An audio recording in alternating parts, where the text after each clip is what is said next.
Предавање за болеста бруцелоза се одржа денеска во Општа болница Кочани во организација на Центарот за јавно здравје, а во соработка со Агенцијата за храна и ветеринарство. Целта на предавањето е да се запознаат граѓаните што повеќе со оваа ретка болест. Предавањето го одржа професор доктор од Центарот за јавно здравје од Скопје и како што ни изјави во Кочанскиот регион нема регистрирано заболени од оваа болест. За среќа можам да кажам дека бруцелозата во овој реон на Македонија не е присутна долго време и е овој чист регион и затоа можеме да кажеме дека треба да правиме напори и понатаму да остане така, за да не се прошири од другите краишта каде што има појава на заболување кај луѓето и кај стоката. Што значи дека доаѓаме во средина во која што до сега не се појавиле случаи или има спорадични појави на случаи кај животни или кај луѓе, но поголеми проблеми немаме на овој регион. Симптомите се слични на обична настинка, додава доктор Благој Алексовски. Симптоматологијата кај луѓето е доста неспецифична и токму тоа сакаме да го потенцираме денеска кај нашите колеги, да им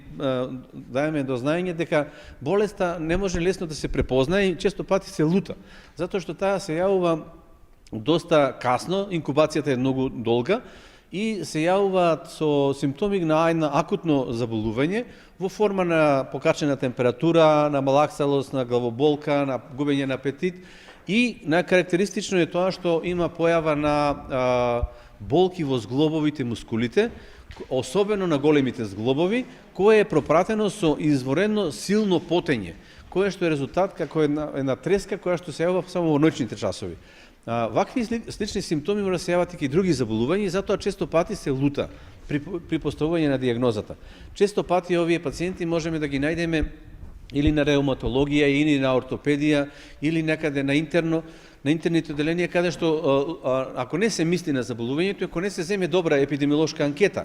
значи анкета дека човекот имал стока или бил во контакт со стока или јадел некоја храна која што била од некое животно кое што било болно од бруцелоза, тогаш тешко може да се постави дијагнозата и затоа треба да се мисли на ово заболување и треба да се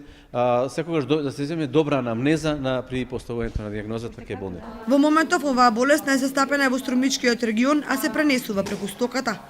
Во Македонија во моментов активен регион е Струмичкиот регион, потоа Прилепскиот регион и во исто така поединачни случаи се регистрираат и во Скопскиот регион, така да бројот на заболените кај луѓето зборувам е многу намален во однос на претходните години, претходните децении кога се појави во заболување за прв пат во Македонија. Така да кажувам дека овој број е драстично намален после воведувањето на вакцинацијата на овците против бруцелоза. На предавањето беа присутни доктори од Кочани и регионот, како и ветеринарни лекари од Кочани. Ваквите предавања ќе продолжат и во другите градови.